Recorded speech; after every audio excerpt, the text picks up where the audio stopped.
Welcome to the Veterinary Culture Lab, where science meets real-world application. I'm Andi Davison. And I'm Josh Weissman. Together, we'll show you an evidence-based blueprint for renovating culture in your veterinary team, one episode at a time. We've all heard it. Just work harder, faster, longer. But what if thriving at work isn't about surviving the grind? In this episode, Josh and I will explore what science says really helps us flourish and why a culture shift might matter more than the hustle. Hello. Josh, how are you? How have things been going with you? It's good to see you again. Yeah, it's good to see you again, too. So, Andi, we're recording this 34 minutes late today. You want to tell me why we're recording this late today? Yeah. The short answer is because horses. And really, truly, for the horse people out there that are listening, that's all you need to know. However, this particular hashtag because horses has to do with one of the horses in my barn that belongs to my husband is a red-headed thoroughbred gelding. Again, the horse people listening will know that that means that there's little happening between the ears on most days.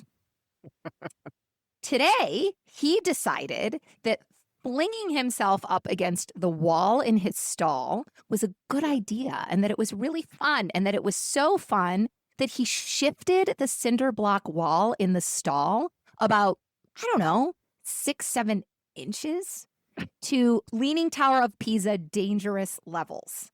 Yeah, and so you sent me pictures of this. Yeah. And I looked at the pictures and I thought to myself, if I attempted to do that, I've been to your barn. I've seen the stalls. If I attempted to do that, I would be hospitalized and the wall would look exactly the same. Yes. Cinder blocks.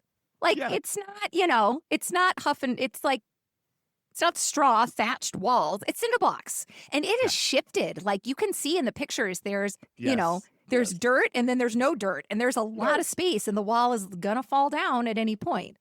And so the last 34 minutes of my time were spent shifting horses, moving everybody around because I don't want a wall to fall down on anybody. Ain't nobody got time for that, right? So we had to do some shifting, put somebody outside, shift some people around, get everybody organized, calm the energy, give everyone some hay and get everybody situated. I then had to breathe and calm down a little bit and refocus my brain so that I could move forward with my day. Because as you can imagine, this was not fun and not cool and not what I was expecting to do today. So, that's why I'm a little bit late. Hashtag just another day on Davison Farms. Basically. Yeah. Get a farm, they said. It'll be fun, they said. It'll be fun. Well, I have something to share with you that maybe will uplift your spirits a bit. Yes.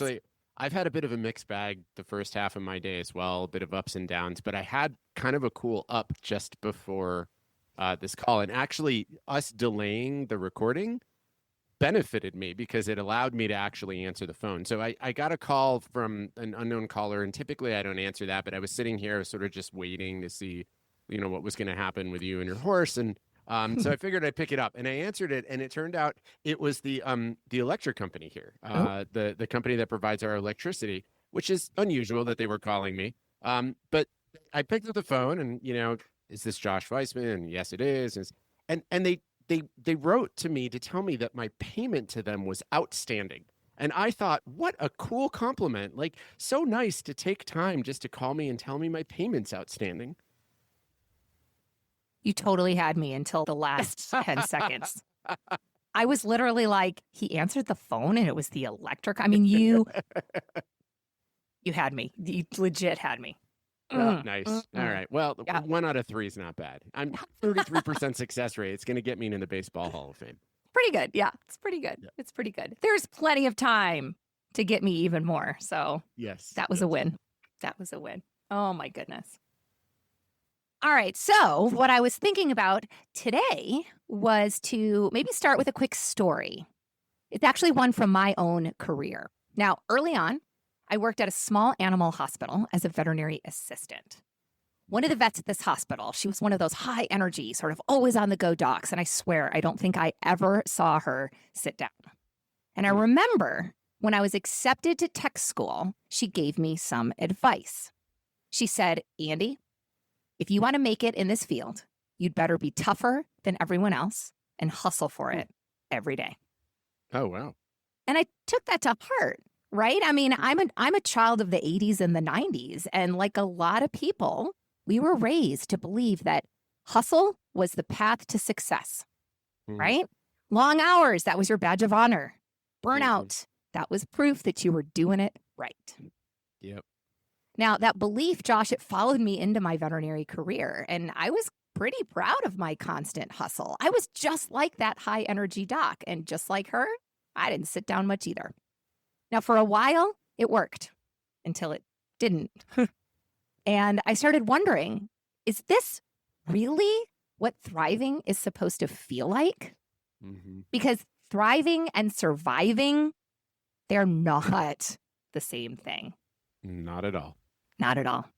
So that's what I'd love to talk about today. This idea that success, it doesn't have to be a solo endurance sport. We can be strong, right? And we can strive to be strong, but we also need to be well supported. Yeah. So, Josh, before we dive into this research, I would love to ask you, have you ever had a moment where you realized that maybe your grit and gumption was working against your well-being? Oh, 100%. 100%. Andi, you know that I'm a little bit obsessed with playing indoor soccer. That's like my physical outlet. It's the thing that I do. My wife, Greta, and I, we play in a co-ed team on Sundays. I'm currently playing in an over 30 league on Tuesdays. Yeah, I'm the old guy. And then I manage an over 40 team on Wednesdays. And then this summer, I'm actually playing outdoor on Thursdays too. Ooh, awesome. A totally different piece. Yeah. So totally love it. The reason I'm sharing that with you is because I think back to the last practice that I was involved in. It was a small animal practice. We were open 7 days a week. It was an existing hospital that myself and some business partners had acquired. And this was going to be the first partnered acquisition in what was hopefully going to be a series of multiple acquisitions, right? So this was my, from the ground up foray into practice consolidation. So entrepreneurial endeavor, adventure. And I really thought that exactly like what that vet gave you advice for, like, you got to be tougher than everybody. You got to hustle for it. You got to work your butt off. And if the harder and the more that you work, the more success that you're going to find. And so that's what I did. I dove in. This hospital was 75 miles from where I live in Colorado, and I went there every day, sometimes all 7 days in the week. So I'm putting, 150 to 200 miles on my car every day, sometimes in the car for 3 or 4 hours for the commute, and then on site at the hospital between 10 and 14 hours a day. Wow. In addition to that, helping to try and identify other hospitals to buy. One of my business partners had started up a consulting firm. I was helping with that. I was working 80 to 100 hours a week. Easy. Not much sleep, mostly just work all day, all the time. Hustle. Yeah, which meant that, I was doing the hustle. I was doing the thing that I thought entrepreneurs were supposed to do, but I was also not doing all the other things that fueled me. I was not spending time with my wife. I was spending time with friends. I was not playing soccer anymore. I let all of those things go. And it just kept going. And it just kept going. And it just kept going until I felt like I couldn't really go anymore. So what did I do? I just kept going until one day, I literally could not, physically could not, and completely broke down. I mean, totally and completely broke down. So yeah, I think I have a sense of what you're referring to here. Yeah. I'm exhausted just listening. Yeah. It was terrible. It was, I learned so many amazing lessons in those couple of years, and I hope no one else ever has to learn those lessons. Yeah. These stories, they really fuel this research that I'm about to share with you. And let's dive into it, right? Because I'm pretty excited to share this and bring this out into the world. No, I'm excited to hear about it. So the research that we're going to look at today comes from an article called Thriving at Work. It is a 2023 study that comes from the Simmons University Institute for Inclusive Leadership. It's based on survey data from 362 participants. Now, the interesting part, and the part that got me so excited, is that this specifically focuses on women and thriving at work, which is incredibly relevant for vet med, right? Because according to the AVMA, women make up nearly 2/3 of our profession. So this isn't just a side note. This is center stage. The big question that the researchers were asking here was, what does it mean to thrive at work? And what gets in the way? And spoiler alert, it is not just about having the right mindset or pushing through hard times. This study found that thriving is made up of 3 big things: making a positive contribution, having the opportunity to learn and grow, and feeling valued and recognized. So no, it's not about being the best or being the fastest or being the busiest. It's about doing meaningful work and being seen because of it. Now here, this is where it gets really interesting, because according to this bit of science, the top barriers to thriving were not internal. They were cultural. And between you and me, not shocking at all. Not shocking. Right? They were poor communication, ineffective leadership, and unsustainable workloads. Can everyone relate to that? I mean, hello, vet med, right? Yeah. So yeah, if you're a hospital, it feels chaotic. If your manager avoids conversations, if your tech team is spread way too thin, this research reiterates that you are not crazy and that these are real, measurable threats to your thriving, your culture's thriving, our industry's thriving. What researchers found, and they kind of shared with us, is something that made a lot of sense to me. They argue that there are some enablers to thriving, things that we can do and things that we can promote within our world to support thriving. And those things are having a good manager, experiencing clear and transparent communication, being supported to use your strengths, having opportunities to develop professionally. So basically, when cultures are built to lift people up, they actually do better work. Again, no surprise there, but it sure is nice to have data behind it. Because the truth is, employees that feel like they're thriving are more engaged. They're more creative. They're more likely to stick around. They're more likely to do what everyone's looking for, which is to go above and beyond, right? Yeah. And they're going to do it because they want to, not because they have to. So if thriving is about being better supported at work, then this research is really encouraging us to take a look at our workplaces. Josh, I'm dying to know, what's coming up for you here? Have you seen any of this show up in teams that you've interacted with and worked with? Oh, yeah. There's a lot of things that are coming up for me here. The first thing that popped into my mind is this idea of thriving.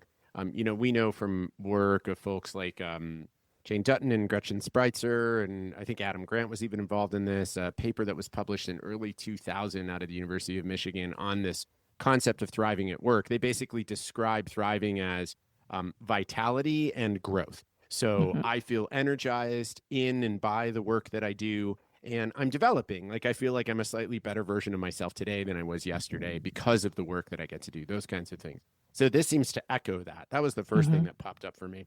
The second thing was this idea of the enablers, having a good manager. Like we know there's all sorts of research. We can look at the research from Gallup and the role that managers play. 70-something% of the variance and engagement scores come from the relationship with your direct manager. We know that almost 40% of job satisfaction comes as a result of the relationship that we have with our direct manager, those kinds of things.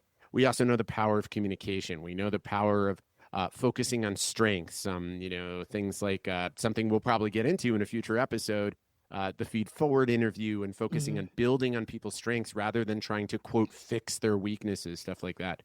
And then as far as like where I've seen this, I think of a practice that you and I both know that we did some work with as an organization a few years ago.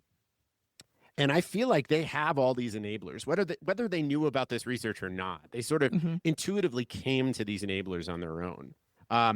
The leadership there is rock solid and very much involved in the day-to-day lives of the people who work there, to the point where one of the business partners actually stepped out of working in the clinic to become the chief people officer in the organization. The way that she puts it, which I think is just so beautiful and eloquent, she sees her job now as taking care of those that walk through the back door so they can take care of those who walk through the front door. Like that is leadership, right? And their communication efforts, like the things that they do, the structures they have in place, how they've built the operation to be transparent, open, timely with their communication. They're very much focused on strengths. They're constantly looking for the unique strengths and qualities that light people up and that add to the team, and how they can build off of those and make sure those things get to shine on a regular basis. They're all about professional development and interpersonal development, by the way. They do a lot of things to help people grow. I met them at a conference where they paid, all expenses paid, almost 20 members of their 80-member team to that conference. Wow. But also they do things like off-site as well to help build and strengthen relationships within the organization. And so not at all a surprise that through 2020 and through the end of 2022, essentially like all of COVID, if you will, they had exactly 4% turnover. Wow. Any veterinary practice to have 4% turnover anytime is amazing. At all. Yeah, but during COVID, wow. So I to me, this is living evidence of what this research is. That's such a great example. And listening to you talk about that brings another little bit of science up that I bet you this particular hospital has somehow worked into, their culture, into their system. And this bit of research comes from somebody that you've already mentioned, Dr. Jane Dutton, but it is the work that she does on the 20% rule is what she calls it. And I think this is super valid here and really valuable, especially for us in vet med. And, those of us that work with the team, those of us that lead a team, understanding this 20% rule could be really, really helpful. Now, what this is that recognition, right? That when we are doing tasks that we enjoy, tasks that are exciting for us, tasks that we look forward to, we're utilizing our strengths. And if we're able to do these tasks 20% of the time, we will see thriving, and it will positively affect our well-being. 20% of the time. That's like one day a week. That's a couple of hours during your shift. And this research was fascinating to me because honestly, Josh, when I read it, I was like, oh, okay, 20% of the time, do what you love. That's really great. And then I stopped and I went, wait a minute, that's it? Just 20% of the time? Like I thought I'd read it wrong, and I had to go back and look at it again because I was expecting the number to be much higher. And what it turns out is that 20% seems to be that sweet spot. That if you experience tasks that, you get jazzed about more than 20% of the time, you actually don't see a significant jump in your thriving or well-being. However, when you are doing tasks that you get energized and jazzed about less than 20% of the time, that's where that little burnout monster starts to kind of creep in and show up for you. And that parallels with the findings of this study so beautifully on that focus on strengths and the importance and the value of understanding more about what they are for us and how to implement them in a way that's meaningful for us. So I think what you're saying is that based on this research, if we can ensure that folks have the opportunity to spend about 20% of their time at work doing meaningful things that they find meaningful, personally fulfilling, whatever it might be, that's going to fuel them enough that they'll be able to endure the other 80% where things maybe aren't quite as enticing or exciting or fulfilling, or maybe even give them the fuel to endure and persevere through the other 80% where things are actually kind of challenging and a pain in the ass. So my question to you then, Andi, is how does this apply to a cultural renovation? So somebody listens to this episode and they think to themselves, gosh, I'm interested in this research. I'm going to go read this article. Wow, this idea of thriving really makes a difference. This is important to me. I want to make sure that I'm renovating the culture in my practice to enable thriving. What recommendations would you have? The first thing that comes to mind is it surrounds my most favorite thing in the whole wide world, which is curiosity and the value that comes with genuine curiosity, right? Get curious about what makes up that 20% for the people that you work with. Find the opportunity. Maybe it's in a one-on-one. Maybe it's in, I don't know, rounds or like a morning huddle. Maybe it's an anonymous, anonymous, not anonymous, but maybe there's like a ranking system so that you can say, gosh, I really love placing IV catheters. That's awesome. I get really excited.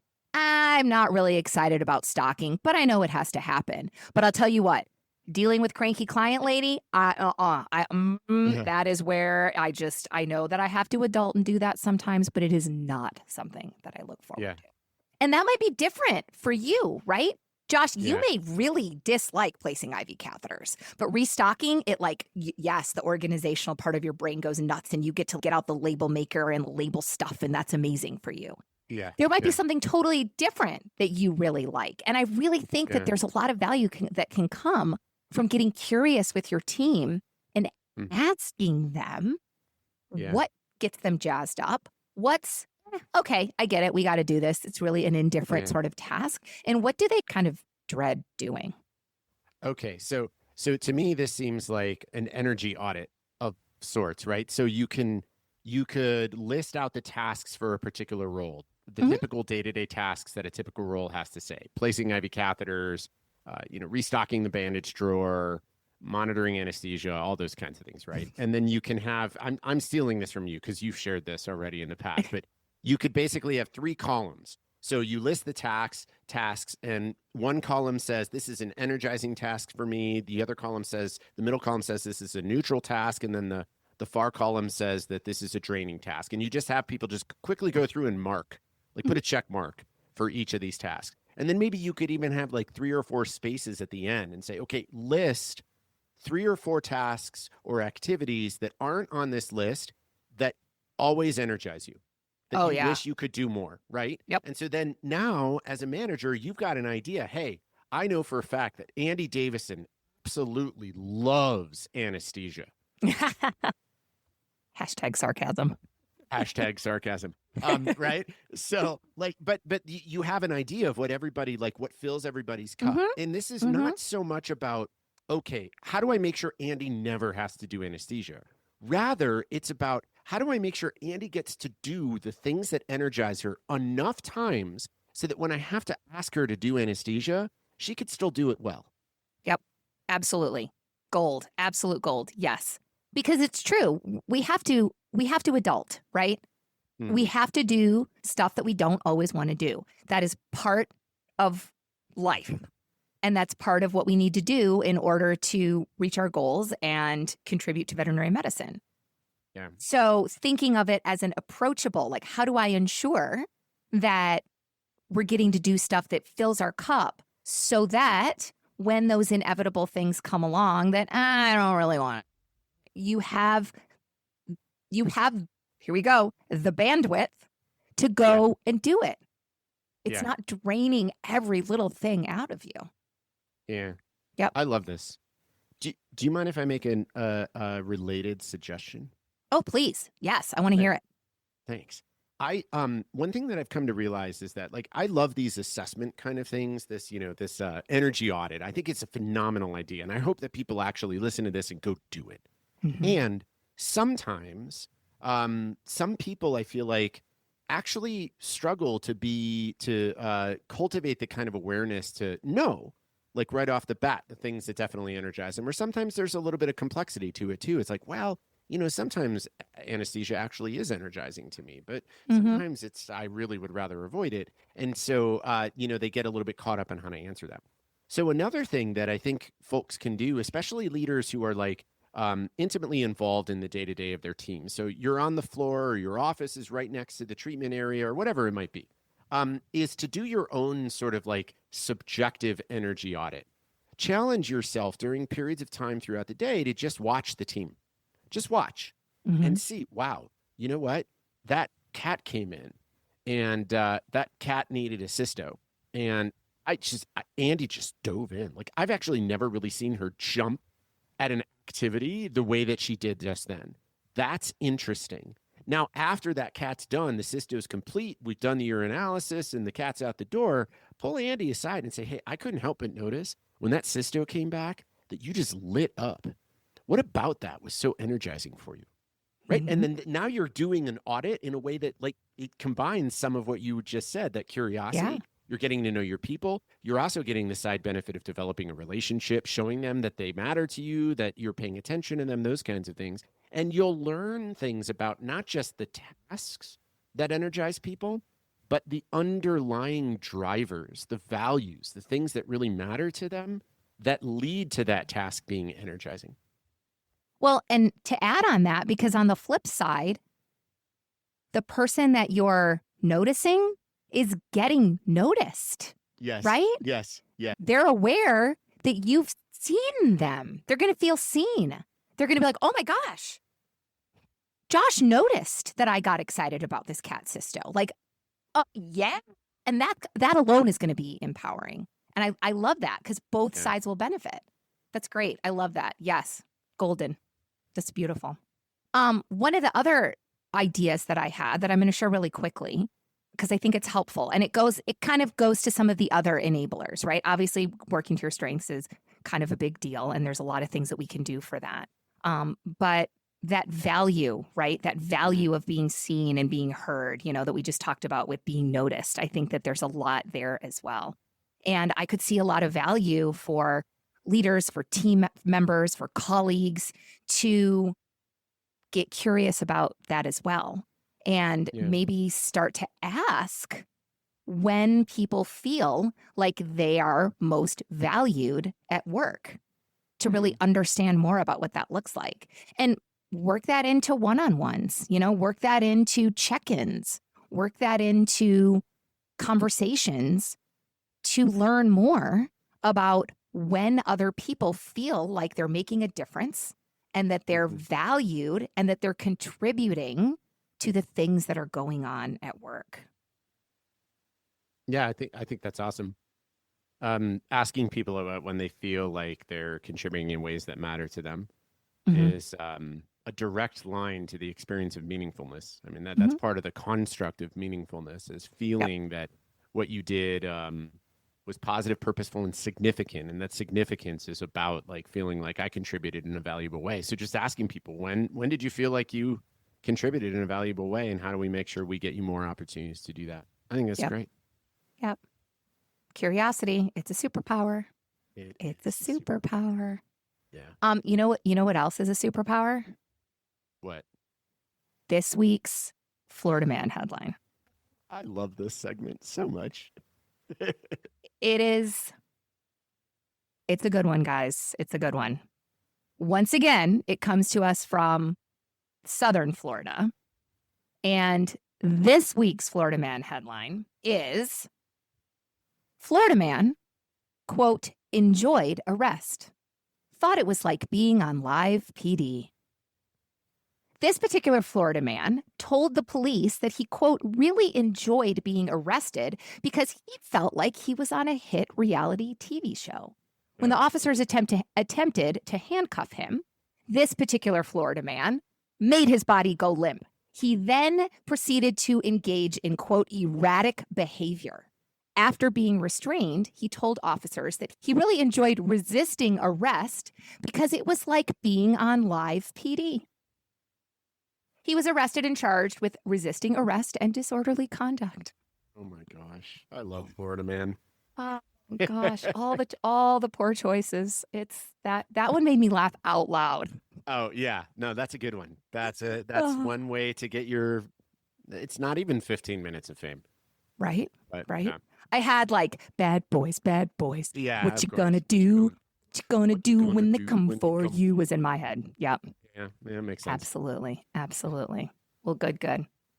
All right. Well, Listeners, if you try any of these out, if you get curious with your teams, if you have some of those conversations about what their strengths are when they feel like they're being valued, we'd love to hear about it.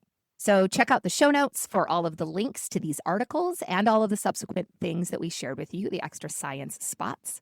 And we're looking forward to hearing you at the next episode. Don't forget to hit that subscribe button. Like and subscribe. Thanks, Josh. This is a good one. Yeah, thanks, Andi. It's good to see you today. All right, see everybody next time. But wait, before we let you go, just a quick correction from today's conversation. I mistakenly credited Dr. Jane Dutton with the research behind the 20% meaningful work rule. While she has done a lot of incredible work, that specific concept actually comes from Dr. Shanafelt and his colleagues at the Mayo Clinic. You'll find the correct citation in our show notes. Thanks for letting us clear that up. And yep, see you next time. Thanks for hanging out with us in the Veterinary Culture Lab, powered by the science of workplace well-being and brought to you by Flourish Veterinary Consulting. If today's episode sparked an idea, made you smile, or got you thinking, hey, I should totally try that, let us know. What do you think? Be sure to subscribe, share, and remember, a thriving veterinary culture is possible, and you don't have to build it alone.